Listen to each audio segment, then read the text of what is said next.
Hello everyone and welcome back to Monsters of the Past Revisited. Good news, Garrett's back. Bad news? Hey,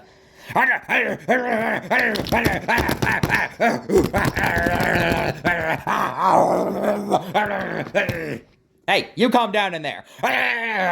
Or not, you just keep doing that. I'm not here to judge. Don't worry, he'll be fine in like a day or two as long as he stays in a singular area. Anyway, today we're discussing a very primitive bird, dinosaur, whatever.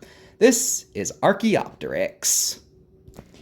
Archaeopteryx means ancient wing, and it was a member of the Archaeopterygidae family. It was a carnivore and it lived in the late Jurassic in Germany. Archaeopteryx was not a very big animal.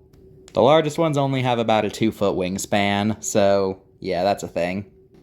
Now, when we say this, we mean it with no exaggeration when it is said that Archaeopteryx is one of the most important fossils ever discovered.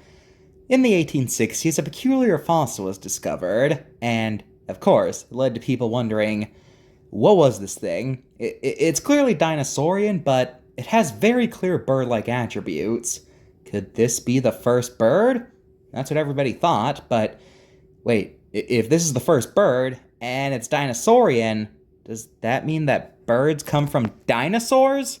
Could birds be dinosaurs? What about this other dinosaur? Look at how similar its bone structure is. They're very similar.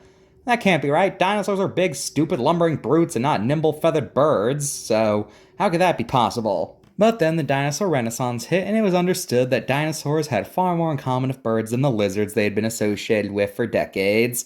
And as such, the link between Archaeopteryx and dinosaurs and birds and all of that started getting reconsidered again.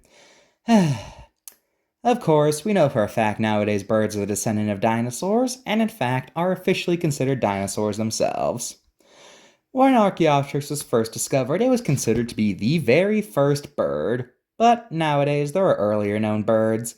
But Archaeopteryx still deserves its flowers for being the first animal that really started to make us think. Archaeopteryx is a prime example of what's known as a transitional species, a fossilized animal that notably includes traits of both ancestor and descendant.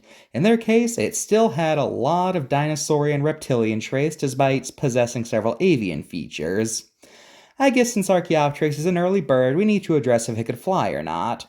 Now, for the longest time, the main perception of Archaeopteryx was that it was too early in evolution to fly, and it could probably glide, at best. But nowadays, it is mostly believed they could have been capable of flight. They probably wouldn't have been very good at it, given they lack some anatomical features of flying, but they could probably still fly, just not all that well. They likely spend a lot of their time in the trees or other plants, hunting down bugs, and if threatened, they could launch themselves away. We also know Archaeopteryx's color thanks to fossilized color cells, which shows that it would have been iridescent black like a crow. Card time! Well, like I just said, we now know Archaeopteryx's color, so this design is outdated. Shame too, this isn't a half-bad palette. Oldest feathered animal is also inaccurate. We now know older animals with feathers, and it only lists one species when we have 3 species of Archaeopteryx. 7 out of 10. Overall, Archaeopteryx is one of the most important finds in paleontology, and it has one of the most iconic fossils of all time, and it's what kickstarted the whole dinosaurs and birds discussion, so thank you, Ancient Wing, you really did your part well. So, how'd the video go? Eric, you're supposed to be watching Garrett! Oh, what's the big deal? That box is like lined with 3 layers of concrete, 2 layers of reinforced steel, and covered in titanium wrapped in chains. Like, how could he possibly... Oh, he got out. That's not good.